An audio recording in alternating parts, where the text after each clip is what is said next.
پاکستان آفاتوں کا ایک ڈھیر بن چکا، اور وہ آفات اس دفعہ تو ہم کلاؤڈ برسٹ کی بات کر رہے ہیں، لیکن ہر سال مانسون کا سیزن جب آتا ہے تو ہم سیلابوں کی باتیں کر رہے ہوتے ہیں۔ اس سینٹ کی کیا ہے؟ میں تو سمجھتا ہوں کہ ایک اسکول یا کالج میں جو تقریروں کا مقابلہ ہوتا ہے اس میں شاید سینٹ سے زیادہ حیثیت ہو، اس میں جو اچھی تقریر کر لے کم سے کم اس کو ایک انعام مل جاتا ہے۔ یہاں پہ تو تقریریں کرتے جاؤ، لوگ سنیں گے، عوام بھی ٹی وی پہ سنے گا اور حکومت بھی ماشاءاللہ ٹی وی پہ سنے گی۔ اور سر یہ کرسی کی تذلیل ہے، سامنے حالت دیکھیں، یہ سینٹ ہے، 3 گھنٹے کا اجلاس جو شام کے 5 بجے بلایا جاتا ہے، 8 بجے اس کی حالت یہ ہے کہ اجلاس ابھی چل رہا ہے، ایک وزیر نہیں، ایک ایڈوائزر نہیں، جہاں پہ وزیروں اور ایڈوائزروں کی قطاریں ہیں۔ ایک اچھے مرغوں کے فارم میں اتنے انڈے نہیں ملیں گے جتنے پاکستان میں آپ کو وزراء اور حکومت تصویروں کے تھرو ہماری بات۔ سر پاکستان کی تاریخ میں یہ ایڈیٹنگ کا مزہ اتنا آ گیا ہے کہ پچھلی تقریر میری سینٹ کے فلور پہ ایڈٹ ہوئی۔ آزادی اظہار رائے کی حالات یہ ہیں کہ نہ کوئی الفاظ اس دن ایکسپنج ہوئے ہیں، سیکرٹری صاحب بیٹھے، اور میں یہ اپنی توہین سمجھتا ہوں، میں یہ اس سینٹ کی توہین سمجھتا ہوں۔ اگر میں چاہوں تو میں عدالت بھی جا سکتا، کیونکہ as a senator this is my ultimate right. میرے پاس تو اور اختیار الحمدللہ ہے نہیں، میرے پاس کیا سینٹ کے پاس نہیں ہے۔ تو جو ایک اختیار ہم نے دیا ہوا ہے، اس پلیٹ فارم کو آپ نے تقریروں کا مقابلہ بنایا ہوا ہے، ہماری تقریریں آفیشیل ویب سائٹ سے کاٹی جاتی ہے۔ میں انشاءاللہ اس تاریخی دن یہ التجا کروں کہ اس کرسی کے پاس بڑی طاقت ہے۔ واہ کاش ایک دن اس کرسی پہ میں بیٹھوں، میں بتاؤں کہ اس کرسی کے پاس کیا کیا طاقت ہے۔ ادھر پھر تقریریں نہیں ہوں گی، سیدھے لکھائیاں ہوں گی، مسئلے حل ہوں گے۔ سر ایک نوٹس لے لے کہ سینٹ کے آفیشیل تقریریں کیسی کاٹی جاتی ہیں، یہ تو حد ہے۔ اب آتا ہوں سر اس تقریر مقابلوں میں، چونکہ کچھ ہوتا تو نہیں ہے، صرف ہم نے باتیں ہی کرنی ہوتی ہے۔ پوری قوم کی وکالت کرتے ہوئے میں یہ سوال پوچھنا چاہتا ہوں کہ این ڈی ایم اے اور پی ڈی ایم اے کیا ہے، کس لیے ہے، ان کا کیا کردار ہے؟ کیا این ڈی ایم اے اس لیے بنا ہے کہ وہ بس حکومت سیلاب آئے گا بنیر میں، سوات میں؟ این ڈی ایم اے بھائی بنیر میں نہیں ہے، سوات میں نہیں ہے، ویڈیو میں ہے، وہ وزیر اعظم صاحب کو بریفنگ دے رہے ہیں۔ What is this? P D M A کدھر ہے؟ اور پھر سر ہماری بدقسمت، یہ سوال بھی میں پوچھنا چاہتا ہوں کہ قوم کو واضح ہو کہ وفاقی حکومت نے ہمارے پختونخوا کے ریسکیو 1122 کے کچھ اثاثہ قبضہ کیا ہوا ہے، قوم کو واضح ہو کہ وہ کیوں قبضہ ہے اور واپس کیوں نہیں ہو رہا۔ سر ہم سمجھتے ہیں کہ جب آفات زیادہ ہو تو حکمران بھی ذرا اپنے گریبانوں میں دیکھ لیں اور عوام بھی ذرا اپنے گریبان۔ Cloud burst is not a normal thing, I understand, ایک آفت ہے۔ شاید ان لوگوں نے یہ ٹرم ابھی سنا ہوگا، ہم تو بچے بڑے ہوئے، ہمارے پشتوں میں اس کو وہ تندر، یہ پانی کا تندر ہے بھائی۔ ہمارے پختوں کے تاریخ میں 3 قسم کے تندر ہے، ایک آگ کا ہے، ایک بجلی کا ہے، ایک پانی کا ہے۔ مطلب یہ کوئی نئی چیز بھی نہیں ہے، جہاں پر ہمارے لینگویج میں اس کے لیے ایک ٹرم ہے، ایک کانسیپٹ ہے۔ ہم سالانہ سیلابوں سے بچ نہیں پاتے، جو ہر سال سیلاب آتے ہیں، تو اس ملک میں بیچاری عوام کلاؤڈ برسٹ سے آج بھی ان سب کا حل اسی میں ہے کہ 18ویں آئینی ترمیم پہ منون عمل۔ سیلاب کا، کلاؤڈ برسٹ کا، سب کچھ کا حل اس میں ہے کہ آپ ایک بہترین بلدیاتی نظام اس ملک کے عوام کو دے، اور اس بلدیاتی نظام کے وسائل، جو سارے وسائل ہیں، وہ ان کے سپرد کر دے۔ لاہور میں سیلاب نہیں آئے گا، لاہور کو سیلاب کی ضرورت نہیں ہے، لیکن سوات میں، کالام میں، دیر میں، ادھر ہر سال سیلاب آتا ہے، ادھر ضرورت ہے، ادھر کے لوگ سوچ لیں گے اس کی۔ ہم نے سب کچھ لا کے ایس آئی ایف سی بنانا ہے بھیا، ایک ونڈو، پھر نہ ہم نے ایک کو دیکھنے نہ دوسرے کو دیکھنا ہے، ہم نے سب کچھ کو لا کے ادھر سب کچھ کو وردی پہنانی ہے، سب کچھ کو ٹوپیاں پہنانی ہے،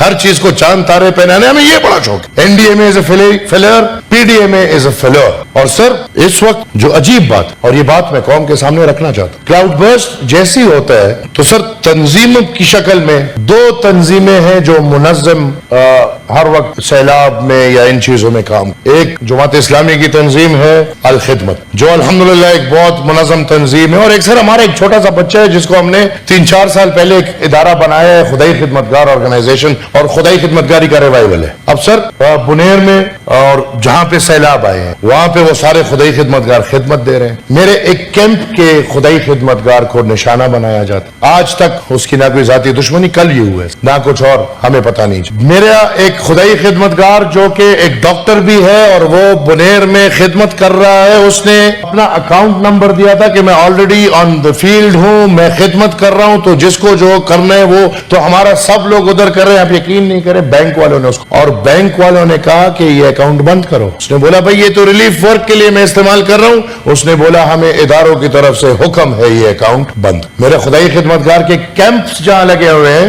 باقاعدہ ایڈمنسٹریشن آ کے ان کو کہہ رہی ہے کہ یہاں سے اٹھ کے چلے جائیں۔ یہ کیا ہے؟ مطلب ہماری خدائی خدمتگاری بھی اس ریاست کو قابل قبول نہیں۔ And I want this chair to take notice of this. کل کو آپ کی قوم میں پھر خدمت کا جذبہ بھی نہیں ہوگا، لوگ کہیں گے ہم خدمت کرنے کے لیے نکلتے ہیں، لوگ ہمیں نشانہ بناتے ہیں۔ اب یہ کیا دہشت گرد ہے، کیا ہے سر؟ آئی نیڈ کہ آپ پلیز، اور ہم سر جب تک ہم سینٹ کو، نیشنل اسمبلی کو اور پروونشل اسمبلی کو، یہ کل بھی ہم نے کہا ہماری بڑی بدقسمت، ہمارا جن سے گلا ہے وہ تو سامنے ہے نہیں، اب جب ہم ان سے گلا کرتے ہیں تو سامنے ڈال بن جاتا ہے۔ اب وہ بدقسمتی سے ڈال ادھر بھی ہے ادھر بھی ہے، جس کو ادھر بٹھا دیا وہ ہمارے لیے ڈال بن گیا، پھر وہ بیچ میں ایک بفر زون کا کردار ادا کر، اور میرے خیال میں بفر زون کا کردار ادا کرنا دونوں طرف زیادتی ہے، دونوں طرف۔ آپ غلط وکالت کرتے ہیں اور سر نہ جھکے اتنا، وہ ان کو آپ جتنا جھکیں گے وہ آپ کو اور جھکائیں گے، آپ جتنا جھکیں گے وہ آپ کو اور جھکائیں گے۔ کس حد تک جھکیں گے؟ کیا آپ یہ نہیں مانتے کہ اس ملک میں ٹیررزم نہیں ہونا چاہیے؟ کیا آپ نہیں مانتے کہ اس ملک میں جبری گمشدگیاں نہیں ہونی چاہیے؟ کیا آپ نہیں مانتے کہ اس ملک میں سیاسی قیدی جو ہے یہ نہیں ہونے چاہیے اور سب کو باہر ہونا چاہیے؟ کیا آپ نہیں مانتے کہ اس ملک میں سیاست پہ آزادی ہونی چاہیے؟ کیا آپ نہیں مانتے کہ اس ملک میں میڈیا پہ آزادی ہونی چاہیے؟ کیا آپ نہیں مانتے کہ آئین پہ عمل ہونا چاہیے؟ کل ہمیں سنایا جا رہا تھا کہ آپ غیر آئینی بات کریں، بابا جو حکومت پہ بیٹھتا ہے آئین پہ عمل نہیں ہوتا۔ کیا آپ نہیں سمجھتے کہ 18 امنڈمنٹ ہونا چاہیے؟ کیا آپ نہیں سمجھتے کہ شوکت عزیز جو مسلم لیگ کا بندہ تھا، جس نے ایک کام کیا اور 25th امنڈمنٹ بنایا اور فاٹا کے ایکس فاٹا کے 7 اضلاع سے مسلم لیگ نون نے وہ وعدہ کیا، کیا اس پہ عمل نہیں ہونا چاہیے؟ اس میں پھر بھاگنے کی کیا بات ہے؟ اور بدقسمتی سے یہ ساری وہ باتیں جو بنیادی باتیں، کل ہم نے کچھ اپنا ذاتی نہیں کیا، NFC ایوارڈ نہیں ہونا چاہیے، یہ تو آئین کی باتیں ہیں، لیکن بدقسمتی سے جب اچھے کوریڈور میں آپ بیٹھ جاتے ہیں تو انہی باتوں پہ آپ دستخط نہیں کر سکتے۔ ہاں کریں گے، یہی کاغذ میں آپ کو یاد دلاؤں گا، آپ دستخط کریں گے، لیکن تب جب ہائیبرڈ رجیم پرو میکس سے بھی آگے چلا جائے اور اس ریاست کو آپ سے مزید جھکنے والے سیاستدان مل جائیں، تو پھر شاید آپ بھی ہمارے ساتھ بیٹھ کے ان سب چیزوں پہ دستخط کریں گے۔ سر میں نے ایک شہید پہ اس حکومت کو ریکویسٹ کی ہے، بار بار ریکویسٹ کی ہے کہ ایک جوڈیشل انکوائری کمیشن، یہ نہیں بنا پا رہے، یہ ہماری ایک حیثیت ہے، ہمارے سامنے کمٹ کرتے، اگر یہ ریاست کہتے ہیں کہ شہید مولانا خان زیب کو TTP یا کسی ٹیررسٹ نے شہید کیا ہے تو بنا لے ایک انکوائری کمیشن، اس میں کیا ہے؟ لیکن نہیں، اس ریاست کو پتا ہے کہ مولانا خان زیب شہید کو نہ TTP نے شہید کیا ہے نہ کسی اور نے، جس نے شہید کیا ہے پھر وہ سامنے آئیں گے، لہذا ایک جوڈیشل انکوائری کمیشن اس حکومت سے نہیں بن۔